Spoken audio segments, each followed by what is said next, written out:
नमस्कार,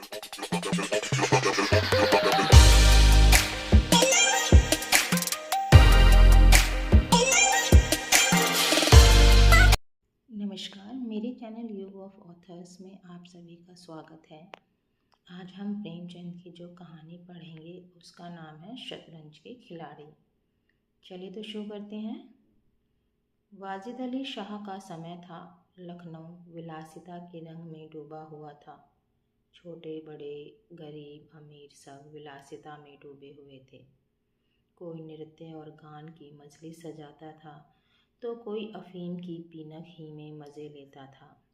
जीवन के प्रत्येक विभाग में आमोद प्रमोद का प्राधान्य था। शासन विभाग में, साहित्य क्षेत्र में, सामाजिक अवस्था में, कला कौशल में, उद्योग धंधों में, आहार व्यवहार में सर्वत्र विलासिता व्याप्त हो रही थी। राज कर्मचारी विषय वासना में, कविगण प्रेम और विरह के वर्णन में, कारीगर कला बत्तू और चिकन बनाने में, व्यवसायी सुर में इत्र मिस्सी और उपटन का रोजगार करने में लिप्त थे।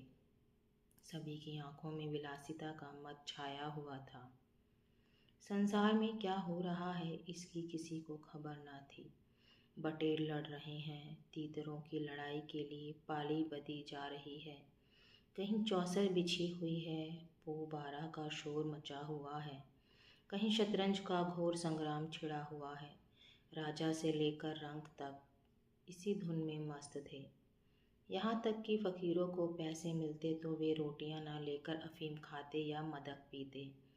शतरंज, ताश, गंजीफा खेलने से बुद्धि तीव्र होती है, विचार शक्ति का विकास होता है, पेचीदा मसलों को सुलझाने की आदत पड़ती है। ये दलीलें जोरों के साथ पेश की जाती थी। इसलिए अगर मिर्ज़ा सज्जाद अली और मीर रोशन अली अपना अधिकांश समय बुद्धि तीव्र करने में व्यतीत करते थे तो किसी विचारशील पुरुष को क्या आपत्ति हो सकती थी। दोनों के पास मौरूसी जागीरें थीं। जीविका की कोई चिंता न थी कि घर में बैठे चकोतियाँ करते थे। आखिर और करते ही क्या। प्रातःकाल दोनों मित्र नाश्ता करके बिसात बिछा कर बैठे जाते थे। मोहरे सज जाते और लड़ाई के दाव पेच होने लगते। फिर खबर न होती कि कब दोपहर हुई, कब तीसरा पहर, कब शाम। घर के भीतर से बार बार बुलावा आता कि खाना तैयार है। यहाँ से जवाब मिलता, चलो आते हैं, दस्तरखान बिछाओ। यहाँ तक कि बावर्ची विवश हो कमरे में ही खाना रख जाता था और दोनों मित्र दोनों काम साथ साथ करते थे। मिर्ज़ा सज्जाद अली के घर में कोई बड़ा बूढ़ा ना था, इसलिए उन्हीं के दीवान खाने में बाजियाँ होती थीं। मगर यह बात ना थी कि मिर्ज़ा के घर के और लोग उनसे इस व्यवहार से खुश हों। घर वालों तक का तो कहना ही क्या, मोहल्ले वाले, घर के नौकर चाकर तक नित्य द्वेषपूर्ण टिप्पणियाँ करते थे। बड़ा मनहूस खेल है, घर को तबाह कर देता है, खुदा ना करे किसी को इसकी चाट पड़े। आदमी दीन दुनिया किसी के काम का नहीं रहता, न घर का न घाट का। बुरा रोग है। यहाँ तक कि मिर्जा की बेगम साहिबा को इससे इतना द्वेष था कि अवसर खोज खोज कर पति को लताड़ती थी, पर उन्हें इसका अवसर मुश्किल से मिलता था। वह सोती रहती थी, तब तक बाजी बीत जाती थी और रात को जब सो जाती थी तब कहीं मिर्जाजी घर में आते थे। हाँ, नौकरों पर वह अपना गुस्सा उतारती रहती थी। क्या पान मांगे हैं? कह दो आकर ले जाएं। खाने की फुर्सत नहीं है, ले जाकर खाना सिर पर पटक दो। खाएं चाहे कुत्ते को खिलाएं। पर रूबरू वह भी कुछ ना कह सकती थी। उनको अपने पति से उतना मलाल ना था जितना मीर साहब से। उन्होंने उनका नाम मीर बिगाड़ू रख छोड़ा था। शायद मिर्जाजी अपनी सफाई देने के लिए सारा इल्ज़ाम मीर साहब ही के सर थोप देते थे। एक दिन बेगम साहबा के सिर में दर्द होने लगा। उन्होंने लौंडी से कहा, जाकर मिर्ज़ा साहब को बुला लो, किसी हकीम के यहाँ से दवा लाएं। दौड़ जल्दी कर। लौंडी गई तो मिर्जाजी ने कहा, चल अभी आते हैं। बेगम साहबा का मिजाज गर्म था। इतनी ताप कहाँ कि उनके सिर में दर्द हो और पति शतरंज खेलता रहे। चेहरा सुर्ख हो गया। लौंडी से कहा, जाकर कह अभी चलिए, नहीं तो वह आप ही हकीम के यहाँ चली जाएंगी। मिर्ज़ाजी बड़ी दिलचस्प बाजी खेल रहे थे। 2 ही किश्तों में मीर साहब की मात हुई जाती थी। झुंझलाकर बोले, क्या ऐसा दम लबों पर है, जरा सब्र नहीं होता? मीर, अरे तो जाकर सुन ही आइए ना, औरतें नाजुक मिजाज की होती ही हैं। मिर्ज़ा, जी हाँ, चला क्यों ना जाऊँ, 2 किश्तों में आपकी मात होती है। मीर, जनाब इस भरोसे ना रहिएगा, वह चाल सोची है कि आपके मोहरे धरे रह जाएं और मात हो जाएं। पर जाइए सुनाइए, क्यों खामख्वाह उनका दिल दुखाइएगा। मिर्ज़ा, इसी बात पर मात ही करके जाऊंगा। मीर, मैं खेलूंगा ही नहीं, आप जाकर सुनाइए। मिर्ज़ा, अरे यार जाना पड़ेगा हकीम के यहाँ, सिर दर्द खाक नहीं है, मुझे परेशान करने का बहाना है। मीर, कुछ भी हो उनकी खातिर तो करनी ही पड़ेगी। मिर्ज़ा, अच्छा एक चाल और चल लूँ? मीर, हरगिज़ नहीं, जब तक आप सुन ना आएंगे मैं मोहरे में हाथ ही ना लगाऊंगा। मिर्ज़ा साहब मजबूर होकर अंदर गए तो बेगम साहबा ने त्योरियां बदलकर लेकिन कराते हुए कहा, तुम्हें निगोड़ी शतरंज इतनी प्यारी है, चाहे कोई मर ही जाए पर उठने का नाम नहीं लेते। नौज कोई तुम जैसा आदमी हो। मिर्ज़ा, क्या कहूँ, मीर साहब मानते ही ना थे, बड़ी मुश्किल से पीछा छुड़ाकर आया हूँ। बेगम, क्या जैसे वह खुद निखट्टू हैं वैसे ही सबको समझते हैं, उनके भी तो बाल बच्चे हैं, या सबका सफाया कर डाला? मिर्ज़ा, बड़ा लती आदमी है, जब आ जाता है तब मजबूर होकर मुझे भी खेलना पड़ता है। बेगम, दुत्कार क्यों नहीं देते? मिर्ज़ा, बराबर के आदमी हैं, उम्र में दर्जे में मुझसे 2 अंगुल ऊंचे, मुलाहिजा करना ही पड़ता है। बेगम, तो मैं ही दुत्कारे देती हूँ, नाराज़ हो जाएंगे हो जाएं, कौन सी किसी की रोटियां चला देता है, रानी रूठेंगी अपना सुहाग लेंगी। हरिया, जा बाहर से शतरंज उठा ला, मीर साहब से कहना मियाँ अब ना खेलेंगे, आप तशरीफ़ ले जाइए। मिर्ज़ा, हाँ हाँ, कहीं ऐसा गजब भी ना करना, जलील करना चाहती हो क्या? ठहर हरिया, कहाँ जाती है? बेगम, जाने क्यों नहीं देते, मेरा ही खून पिए जो उसे रोके। अच्छा उसे रोका, मुझे रोको तो जानूं। यह कहकर बेगम साहिबा झल्लाई हुई दीवान खाने की तरफ चली। मिर्ज़ा बेचारे का रंग उड़ गया, बीवी की मिन्नतें करने लगे, खुदा के लिए तुम्हें हज़रत हुसैन की कसम है, मेरी ही मैयत देखे जो उधर जाए। लेकिन बेगम ने एक ना मानी, दीवान खाने के द्वार तक गई, पर एकाएक पर पुरुष के सामने जाते हुए पांव बंद से गए। भीतर झांका, संयोग से कमरा खाली था। मीर साहब ने 2-1 मोहरे इधर उधर कर दिए थे और अपनी सफाई जताने के लिए बाहर टहल रहे थे। फिर क्या था, बेगम ने अंदर पहुंचकर बाजी उलट दी, मोहरे कुछ तख्त के नीचे फेंक दिए, कुछ बाहर, और किवाड़ अंदर से बंद करके कुंडी लगा दी। मीर साहब दरवाजे पर तो थे ही, मोहरे बाहर फेंकी जाते देख चूड़ियों की झनक भी कान में पड़ी। फिर दरवाज़ा बंद हुआ तो समझ गई बेगम साहब बिगड़ गईं। चुपके से घर की राह ली। मिर्ज़ा ने कहा, तुमने गज़ब किया। बेगम, अब मीर साहब इधर आए तो खड़े खड़े निकलवा दूंगी, इतनी लौ खुदा से लगाते तो वली हो जाते। आप तो शतरंज खेले और मैं यहाँ चूल्हे चक्की की फिक्र में सिर खपाऊँ। जाते हो हकीम साहब के यहाँ की अब भी तामुल है। मिर्ज़ा घर से निकले तो हकीम के घर जाने के बदले मीर साहब के घर पहुँचे और सारा वृत्तांत कहा। मीर साहब बोले, मैं तो जब मोहरे बाहर आते देखे तभी दौड़ गया, फौरन भागा, बड़ी गुस्सेवर मालूम होती हैं, मगर आपने उन्हें यूँ सिर चढ़ा रखा है, यह मुनासिब नहीं। उन्हें इससे क्या मतलब कि आप बाहर क्या करते हैं, घर का इंतज़ाम करना उनका काम है, दूसरी बातों से उन्हें क्या सरोकार। मिर्ज़ा, खैर यह तो बताइए अब कहाँ जमाव होगा। मीर, इसका क्या गम है, इतना बड़ा घर पड़ा हुआ है, बस यहीं जमे। मिर्ज़ा, लेकिन बेगम साहबा को कैसे मनाऊंगा, घर पर बैठा रहता था तब तो वह इतनी बिगड़ती थी, यहाँ बैठक होगी तो शायद जिंदा ना छोड़ेंगी। मीर, अजी बकने भी दीजिए, 2-4 रोज में आप ही ठीक हो जाएंगी। हाँ आप इतना कीजिए कि आज से ज़रा तन जाइए। मीर साहब की बेगम किसी अज्ञात कारण से मीर साहब का घर से दूर रहना ही उपयुक्त समझती थी, इसलिए वह उनके शतरंज प्रेम की कभी आलोचना न करती थी, बल्कि कभी कभी मीर साहब को देर हो जाती तो याद दिला देती थी। इन कारणों से मीर साहब को भ्रम हो गया था कि मेरी स्त्री अत्यंत विनयशील और गंभीर है। लेकिन जब दीवान खाने में बिसात बिछने लगी और मीर साहब दिन भर घर में रहने लगे तो बेगम साहबा को बड़ा कष्ट होने लगा। उनकी स्वाधीनता में बाधा पड़ गई। दिन भर दरवाजे पर झांकने को तरस जाती। उधर नौकरों में भी कानाफूसी होने लगी। अब तक दिन भर पड़े पड़े मक्खियाँ मारा करते थे। घर में कोई आए कोई जाए, उनसे कुछ मतलब न था। अब आठों पहर की धौंस हो गई। पान लाने का हुक्म होता, कभी मिठाई का, और हुक्का तो किसी प्रेमी के हृदय की भांति नित्य जलता ही रहता था। वे बेगम साहबा से जा जाकर कहते, हुजूर, मियाँ की शतरंज तो हमारे जी का जंजाल हो गई। दिन भर दौड़ते दौड़ते पैरों में छाले पड़ गए। यह भी कोई खेल कि सुबह को बैठे तो शाम कर दी। घड़ी आध घड़ी दिल बहलाव के लिए खेल खेलना बहुत है। खैर, हमें तो कोई शिकायत नहीं, हुजूर के गुलाम हैं, जो हुक्म होगा बजा ही लाएंगे। मगर यह खेल मनहूस है, इसका खेलने वाला कभी पनपता नहीं। घर पर कोई ना कोई आफत ज़रूर आती है। यहाँ तक कि एक के पीछे महल्ले के महल्ले तबाह होते देख गए हैं। सारे मोहल्ले में यही चर्चा रहती है, हुजूर का नमक खाते हैं। अपने आका की बुराई सुन सुनकर रंज होता है, मगर क्या करें। इस पर बेगम साहबा कहती हैं, मैं तो खुद इसको पसंद नहीं करती, पर वह किसी की सुनते ही नहीं, क्या किया जाए।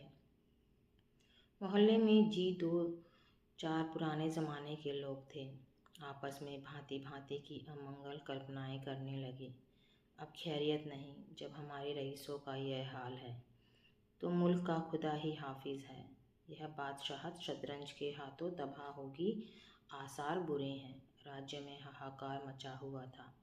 प्रजा दिन दहाड़े लूटी जाती थी, कोई फरियाद सुनने वाला ना था। देहातों की सारी दौलत लखनऊ में खींची आती थी और वह वेश्याओं में भांडों और विलासिता के अन्य अंगों की पूर्ति में उड़ जाती थी। अंग्रेज कंपनी का ऋण दिन दिन बढ़ता जाता था। कमली दिन दिन भीग कर भारी होती जाती थी। देश में सुव्यवस्था न होने के कारण वार्षिक कर भी वसूल न होता था। रेजिडेंट बार बार चेतावनी देता था, पर यहाँ तो लोग विलासिता के नशे में चूर थे। किसी के कानों पर जूं न रेंगती थी। खैर, मीर साहब के दीवान खाने में शतरंज होते कई महीने गुजर गए। नए नए नक्शे हल किए जाते, नए नए किले बनाए जाते, नित्य नई व्यू रचना होती। कभी कभी खेलते खेलते झोड़ हो जाती, तू मैं तक की नौबत आ जाती, पर शीघ्र ही दोनों मित्रों में मेल हो जाता। कभी कभी ऐसा भी होता कि बाजी उठा दी जाती, मिर्जाजी रूठ कर अपने घर चले जाते। मीर साहब अपने घर में जा बैठते, पर रात भर की निद्रा के साथ सारा मनोमालिन्य शांत हो जाता था। प्रातःकाल दोनों मित्र दीवान खाने में आ पहुँचते थे। एक दिन दोनों मित्र बैठे हुए शतरंज के दलदल में गोते खा रहे थे कि इतने में घोड़े पर सवार एक बादशाही फौज का अफसर मीर साहब का नाम पूछता हुआ आ पहुँचा। मीर साहब के होश उड़ गए। यह क्या बला सिर पर आई, यह तलबी किस लिए हुई है। अब खैरियत नहीं नजर आती। घर के दरवाजे बंद कर लिए। नौकरों से बोलो, कह दो घर में नहीं है। सवार, घर में नहीं है तो कहाँ है। नौकर, यह मैं नहीं जानता, क्या काम है। सवार, काम तुझे क्या बताऊंगा, हुजूर में तलबी है। शायद फौज के लिए कुछ सिपाही मांगे गए हैं। जागीरदार है कि दिल लगी, मोर्चे पर जाना पड़ेगा तो आटे दाल का भाव मालूम हो जाएगा। नौकर, अच्छा तो जाइए, कह दिया जाएगा। सवार, कहने की बात नहीं है, मैं कल खुद आऊँगा, साथ ले जाने का हुक्म हुआ है। सवार चला गया। मीर साहब की आत्मा कांप उठी। मिर्जाजी से बोले, कहिए जनाब, अब क्या होगा। मिर्ज़ा, बड़ी मुसीबत है, कहीं मेरी तलबी भी ना हो। मीर, कमबख्त कल फिर आने को कह गया है। मिर्ज़ा, आफत है और क्या, कहीं मोर्चे पर जाना पड़ा तो बेमौत मरे। मीर, बस यही एक तदबीर है कि घर पर मिलो ही नहीं। कल से गोमती पर कहीं वीराने में नक्शा जमे, वहाँ किसे खबर होगी, हजरत आकर आप लौट जाएंगे। मिर्ज़ा, वल्लाह आपको खूब सूझी, इसके सिवाय और कोई तदबीर ही नहीं है। इधर मीर साहब की बेगम उस सवार से कह रही थी, तुमने खूब धत्ता बताया। उसने जवाब दिया, ऐसे गावदियों को तो चुटकियों पर नचाता हूँ। इनकी सारी अक्ल और हिम्मत तो शतरंज ने चर ली, अब भूल कर भी घर पर ना रहेंगे। दूसरे दिन से दोनों मित्र मुंह अंधेरे घर से निकल खड़े होते। बगल में एक छोटी सी दरी दबाए डिब्बे में गिलोरियाँ भरे गोमती पार की एक पुरानी वीरान मस्जिद में चले जाते। जिसे शायद नवाब आसफदुल्ला ने बनवाया था। रास्ते में तम्बाकू, चिलम और मदरिया ले लेते और मस्जिद में पहुंच दरी बिछा हुक्का भरकर शतरंज खेलने बैठ जाते थे। फिर उन्हें दीन दुनिया की फिक्र न रहती थी। किश्त, शह आदि दो एक शब्दों के सिवा उनके मुंह से और कोई वाक्य नहीं निकलता था। कोई योगी भी समाधि में इतना एकाग्र न होता होगा। दोपहर को जब भूख मालूम होती तो दोनों मित्र किसी नान बाई की दुकान पर जाकर खाना खाते और एक चिलम हुक्का पीकर फिर संग्राम क्षेत्र में डट जाते। कभी कभी तो उन्हें भोजन का भी ख्याल न रहता था। इधर देश की राजनीतिक दशा भयंकर होती जा रही थी। कंपनी की फौजें लखनऊ की तरफ बढ़ती चली आती थीं। शहर में हलचल मची हुई थी। लोग बाल बच्चों को लेकर देहातों में भाग रहे थे, पर हमारे दोनों खिलाड़ियों को इनकी ज़रा भी फिक्र न थी। वे घर से आते तो गलियों में होकर डर था कि कहीं किसी बादशाही मुलजिम की निगाह न पड़ जाए जो बेकार में पकड़ जाए। हजारों रुपए सालाना की जागीर मुफ्त ही हजम करना चाहते थे। एक दिन दोनों मित्र मस्जिद के खंडहर में बैठे हुए शतरंज खेल रहे थे। मिर्ज़ा की बाजी कुछ कमज़ोर थी। मीर साहब उन्हें किश्त पर किश्त दे रहे थे। इतने में कंपनी के सैनिक आते हुए दिखाई दिए। वह गोरों की फौज थी जो लखनऊ पर अधिकार जमाने के लिए आ रही थी। मीर साहब बोले, अंग्रेज़ी फौज आ रही है, खुदा खैर करे। मिर्ज़ा, आने दीजिए, किश्त बचाइए। यह किश्त। मीर, ज़रा देखना चाहिए, यहीं आड़ में खड़े हो जाएं। मिर्ज़ा, देख लीजिएगा, जल्दी क्या है। फिर किश्त। मीर, तोप खाना भी है, कोई 5,000 आदमी होंगे। कैसे कैसे जवान हैं, लाल बंदरों के से मुँह। सूरत देखकर खौफ मालूम होता है। मिर्ज़ा, जनाब हीले ना कीजिए, ये चकमे किसी और को दीजिएगा। यह है किश्त। मीर, आप भी अजीब आदमी हैं। यहाँ तो शहर पर आफत आई हुई है और आपको किश्त की सूझी है। कुछ इसकी भी खबर है कि शहर घिर गया तो घर कैसे चलेंगे। मिर्ज़ा, जब घर चलने का वक्त आएगा तो देखा जाएगा। यह किश्त बस। अब की शह में मात है। फौज निकल गई। 10 बजे का समय था, फिर बाजी बिछ गई। मिर्ज़ा, आज खाने की कैसे ठहरेगी। मीर, अजी आज तो रोज़ा है, क्या आपको ज़्यादा भूख मालूम होती है। मिर्ज़ा, जी नहीं, शहर में न जाने क्या हो रहा है। मीर, शहर में कुछ ना हो रहा होगा, लोग खाना खा खा कर आराम से सो रहे होंगे। हुजूर नवाब साहब भी ऐश कहाँ में होंगे। दोनों सज्जन फिर जो खेलने बैठे तो 3 बज गए। अब की मिर्ज़ा जी की बाजी कमज़ोर थी। 4 का गज़र बज ही रहा था कि फौज की वापसी की आहट मिली। नवाब वाजिद अली पकड़ लिए गए थे और सेना उन्हें किसी अज्ञात स्थान को लिए जा रही थी। शहर में ना कोई हलचल थी, न मार काट, एक बूंद भी खून नहीं गिरा था। आज तक किसी स्वाधीन देश के राजा की पराजय इतनी शांति से इस तरह खून बहे बिना ना हुई होगी। यह वह अहिंसा न थी जिस पर देवगण प्रसन्न होते थे। यह वह कायरपन था जिस पर बड़े बड़े कायर भी आंसू बहाते हैं। अवध के विशाल देश का नवाब बंदी चला जाता था और लखनऊ ऐश की नींद में मस्त था। यह राजनीतिक अधःपतन की चरम सीमा थी। मिर्ज़ा ने कहा, हुजूर नवाब साहब को जालिमों ने कैद कर लिया है। मीर, होगा, यह लीजिए शह। मिर्ज़ा, जनाब जरा ठहरिए, इस वक्त इधर तबीयत नहीं लगती। बेचारे नवाब साहब इस वक्त खून के आंसू रो रहे होंगे। मीर, रोया ही चाहें, यह ऐश वहाँ कहाँ नसीब होगा। यह किश्त। मिर्ज़ा, किसी के दिन बराबर नहीं जाते, कितनी दर्दनाक हालत है। मीर, हाँ सो तो है ही। यह लो फिर किश्त। बस अब की किश्त में मात है, बच नहीं सकते। मिर्ज़ा, खुदा की कसम, आप बड़े बेदर्द हैं। इतना बड़ा हादसा देखकर भी आपको दुख नहीं होता। हाय गरीब वाजिद अली साहब। मीर, पहले अपने बादशाह को तो बचाइए, फिर नवाब साहब का मातम कीजिएगा। यह किश्त और यह मात। लाना हाथ। बादशाह को लिए हुए सेना सामने से निकल गई। उनके जाते ही मिर्ज़ा ने फिर बाजी बिछा दी। हार की चोट बुरी होती है। मीर ने कहा, आइए नवाब साहब के मातम में एक मरसिया कह डालें। लेकिन मिर्ज़ा की राजभक्ति अपनी हार के साथ लुप्त हो चुकी थी। वह हार का बदला चुकाने के लिए अधीर हो रहे थे। शाम हो गई। खंडहर में चमगादड़ों ने चीखना शुरू किया। अबाबिलें आ आकर अपने अपने घोंसलों में चिमटी, पर दोनों खिलाड़ी डटे हुए थे, मानो दो खून के प्यासे सुरमा आपस में लड़ रहे हों। मिर्ज़ाजी 3 बाजियां लगातार हार चुके थे। इस चौथी बाजी का रंग भी अच्छा ना था। वह हर बार जीतने का दृढ़ निश्चय करके संभल कर खेलते थे, लेकिन एक ना एक चाल ऐसी बेढब आ पड़ती थी जिससे बाजी खराब हो जाती थी। हर बार हार के साथ प्रतिकार की भावना और भी उग्र होती थी। उधर मीर साहब मारे उमंग के गज़ल गाते थे, चुटकियाँ लेते थे, मानो कोई गुप्त धन पा गए हों। मिर्ज़ाजी सुन सुनकर झुंझलाते और हार की झेप को मिटाने के लिए उनकी दाद देते थे, पर ज्यों-ज्यों बाजी कमज़ोर पड़ती थी, धैर्य हाथ से निकला जाता था। यहाँ तक कि वह बात-बात पर झुंझलाने लगे, जनाब आप चाल बदला न कीजिए। यह क्या कि एक चाल चले और फिर उसे बदल दिया। जो कुछ चलना हो एक बार चल दीजिए। यह आप मोहरे पर हाथ क्यों रखते हैं? मोहरे को छोड़ दीजिए। जब तक आपको चाल ना सूझे मोहरा छुए ही नहीं। आप एक एक चाल आध घंटे में चलते हैं, इसकी सनद नहीं। जिसे एक चाल चलने में 5 मिनट से ज़्यादा लगे उसकी मात समझी जाए। फिर आपने चाल बदली, चुपके से मोहरा वहीं रख दीजिए। मीर साहब का फर्जी पिटता था।